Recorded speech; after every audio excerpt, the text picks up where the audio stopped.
नमस्कार.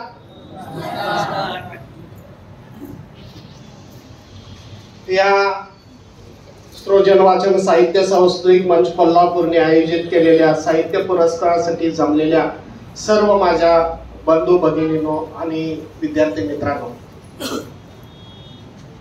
आज मला संयोजकांनी मनोगत व्यक्त करण्याची संधी दिली. हे जे स्टेज आहे, या स्टेजवरील सन्माननीय व्यक्ती आहेत, त्यातील माळी सरांचा जरा मला जास्त परिचय नाही, पण इतर सगळ्या व्यक्ती माझ्या परिचयाच्या आहेत. आणि हा जो पुरस्कार मला मिळाला आहे, अनेक पुरस्कार भरपूर मिळाले असतील, पण आई वडिलांनी पाठीवर मुलाच्या जी थाप मारतात, आई वडील मुलाच्या पाठीवर आई वडील जी थाप मारतात तो खरा पुरस्कार असतो. आणि आई वडिलांनी पाठीवर माझ्या मारलेली थाप म्हणजे हा माझा पुरस्कार आहे. त्याचं कारणच तसं आहे. आज मी एक माध्यमिक शिक्षक म्हणून निवृत्तीच्या उंबरठ्यावर आहे. एक 6 महिन्यांनी रिटायर होतोय 30 जूनला. पण आजच्या पुरस्काराचे एक माझ्या वैशिष्ट्य आणि माझी कायमची आठवण ती ठरणारच आहे. ज्या शिक्षण अधिकाऱ्यांच्या हाताखाली मी शिक्षक म्हणून काम करतोय त्यांच्या हस्ते मला आज पुरस्कार मिळालेला आहे. सुतार साहेब आमचे गट शिक्षण अधिकारी आहेत आणि मी माळापुणे माध्यमिक हायस्कूलमध्ये माध्यमिक शिक्षक म्हणून काम करतोय. त्यांच्या हस्ते मला आज पुरस्कार मिळाला. ही दुधात साखर आहे. अगदी आमच्या घराण्याचे त्यांचे बरेच चांगले संबंध आहेत. त्यांची आमची परिचय आहे. त्यानंतर या मंचावरील त्या बाजूने जर आपण बघितलं, संजय शेलार सर हे आमच्या अगदी जवळचे चित्रकला क्षेत्रातले एक महाराष्ट्रामध्ये नव्हे जागतिक कीर्तीचे चित्रकार आहेत. आणि ते आणि मी एकाच कॉलेजमध्ये शिकलोय, कला निकेतन महाविद्यालयाला. आणि मी पहिल्यांदा कला शिक्षक म्हणून लागलो. आणि संजय शेलार आणि माझे गुरु एकच आहेत, घाटगेचे. त्यामुळे ते अत्यंत जवळचे आणि परिचयाचे आहेत. त्यानंतर संभाजी पाटील साहेब, त्यांना बऱ्याच दिवसाने आज मी बघितलं. त्यांचे भाऊ दादा सुद्धा इथं आहेत. त्यांनी मला ओळखलेलं नाही. त्यांच्या घराचा सगळा माझा अगदी जवळचा परिचय आहे. त्यांचे थोरले दादा माझ्या परिचयाचे. दादा दुसरे आलेले आहेत तिथं. आमचे गुरु MD पाटील सर आपल्या जगात नाही आहेत. श्याम बापूंचा माझा अगदी जवळचा परिचय आहे. आणि संभाजी पाटील साहेब हे जे आहेत, बऱ्याच वर्षांनी त्यांना आज बघितलं आणि खूप आनंद झाला. अष्टपैलू व्यक्तिमत्व म्हणजे संभाजी पाटील साहेब. आणि माझ्या पुरस्कारासाठी त्या ठिकाणी उपस्थित आहेत. मला खूप आनंद झाला. आम्ही लहान होतो, त्यांचं सगळं हे जे घर आहे, हे 5 भाऊ जे आहेत, सगळे कुस्ती क्षेत्रामध्ये निपुण. आणि संभाजी पाटील साहेब फार चांगल्या कुस्त्या करायचे. एक कुस्ती मला अजून त्यांची आठवणीत आहे. किसनराव मोरे साहेबांच्या पुण्यतिथी निमित्त 14 मेला कुस्त्या सरवड्याच्या बाजारपेठेत असायच्या.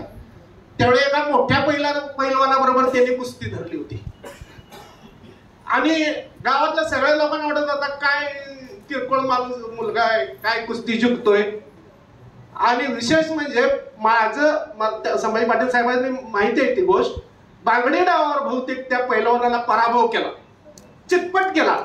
सगळं मैदान घुसलं, सगळ्या गावातले लोक मैदानात घुसले आणि पाटील साहेबांनी खांद्यावरनं मिरवणूक काढली. तो प्रसंग माझ्या डोळ्यासमोर अजून गेलेला नाही, जाणार पण. अशा प्रकारचे हे अष्टपैलू व्यक्तिमत्व या पुरस्कारासाठी मला लाभलं. या ठिकाणी मला खूप आनंद झालेला आहे. शिरसाट साहेबांचा मी कायम लेख वाचतोय, त्याच्याबद्दल आम्हाला खूप आदर आहे बऱ्याच दिवसापासून. पण जवळचा परिचय नव्हता, आता माझा चांगला परिचय झालेला आहे. या ठिकाणी मला माझ्या मराठी भाषा सन्मान नावाचा पुरस्कार दिला. त्या पुरस्काराबद्दल मी 2 मिनिटं बोलतो. मराठी भाषा ही फार परंपरा आहे. मराठी भाषेची परंपरा संत नानोबा तुकाबापासून, त्यांच्या अगोदर पासून मराठी भाषेला परंपरा लागलेली, फार लाभलेली आहे परंपरा. आणि पूर्वी मराठी 1960 पर्यंत लिहिण्याची पद्धत जी होती ती मोडी लिपीमध्ये लिहिण्याची पद्धत होती. त्यामुळे आजकालच्या मुलाला मोडी लिपी वाचता येत नाही. गेली 15 वर्ष मी मोडी लिपीचा अभ्यास करतोय. छत्रपती शिवाजी महाराजांच्या मोडीलिपी पत्रांच्यावर मी PhD केली शिवाजी विद्यापीठामध्ये. त्यानंतर शिवचरित्र लिहिण्याचं काम केलं आणि मराठी भाषेला एक चांगला दर्जा मिळवून देण्याचं मी अविरत असा प्रयत्न करत आहे. आणि इतिहास संशोधनाचं माझं काम जोरात सुरू आहे. मी आता निवृत्त झालं तरी सुद्धा मी मराठी भाषा आणि इतिहास या विषयाला वाहून घ्यायचं ठरवलंय. आणि इतिहास संशोधनाचं काम एक 2 मिनिटात सांगतो.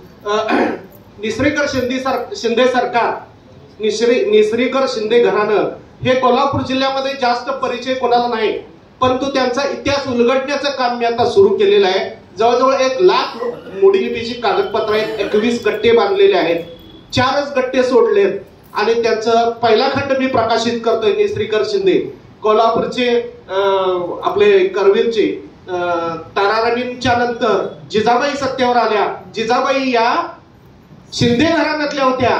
हे मी माझा पेपर आहे तो आता मी इतिहास परिषदेला 18 तारखेला वाचणार आहे.